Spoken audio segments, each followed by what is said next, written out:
네, 최근 뉴욕 증시 강한 랠리를 보여줬었는데요. 오늘 또 어떻게 마감됐는지 궁금하네요. 네, 장 초반에는 보합권에서 혼조 장세를 연출했었는데요. 네. 토마토 모닝쇼 일부 마감 상황부터 확인해보면서 시작을 해보도록 하겠습니다. 네, 현지 연결해보도록 하겠습니다. 신한글로벌의 김선영 연구원 연결합니다. 안녕하십니까? 네, 안녕하십니까. 김선영입니다. 네, 오늘 제한적인 범위 내에서만 움직임이 좀 나왔던 것으로 보이는데요. 마감 상황 전해주시죠. 예, 오늘 뉴욕 증시 지수 부담에 따른 차익 실현 매물을 소화하면서 강보합권에서 거래를 마감했습니다.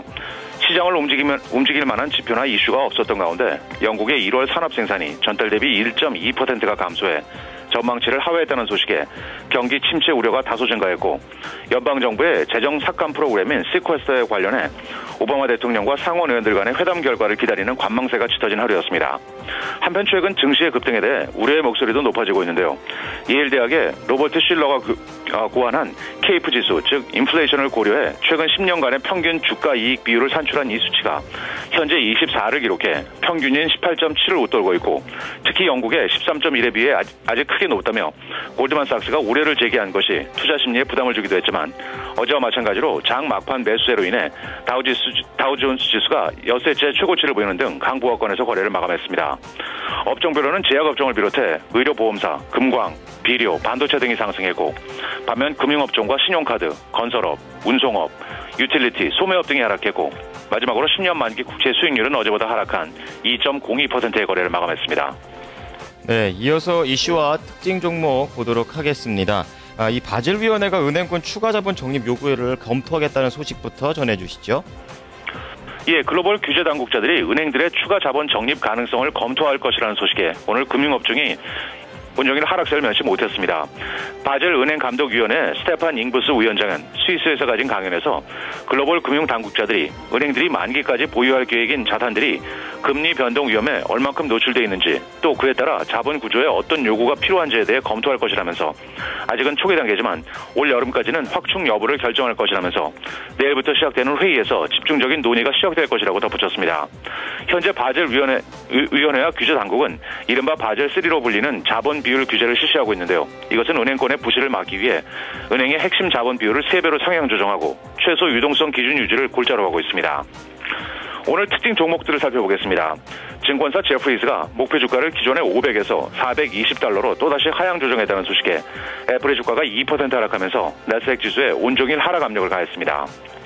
세계 최대의 회원제 할인 마트인 코스트코는 지난 분기 회비 인상과 함께 세금 감면 등으로 인해 전년 동기 대비 38%가 증가한 주당 1달러 24센트의 순이익을 거두었다는 소식에 1.4% 상승했고, 어제 저조한 분기 실적으로 10% 급락했던 스포츠용품 업체 딕스 스포링 구스는 증권사 골드만삭스의 강력 매수 추천 리스트에 올랐다는 소식에 오는 5% 반등했습니다.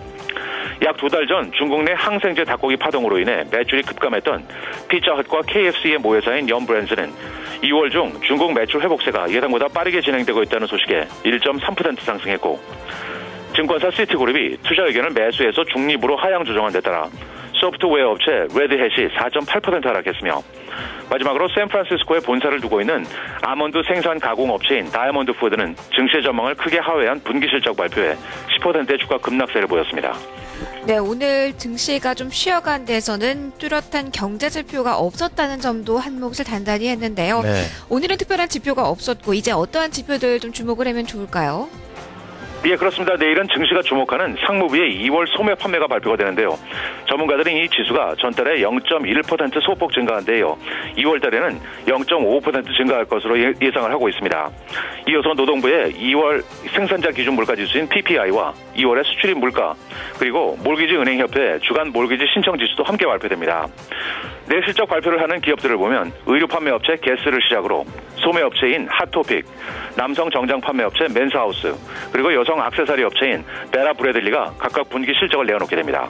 지금까지 미국 현지에서 김선형입니다. 네, 연구원님 오늘 말씀 감사합니다. 네, 감사합니다. 네, 신한글로벌의 김선영 연구원과 함께 뉴욕장 마감 상황 확인해봤습니다.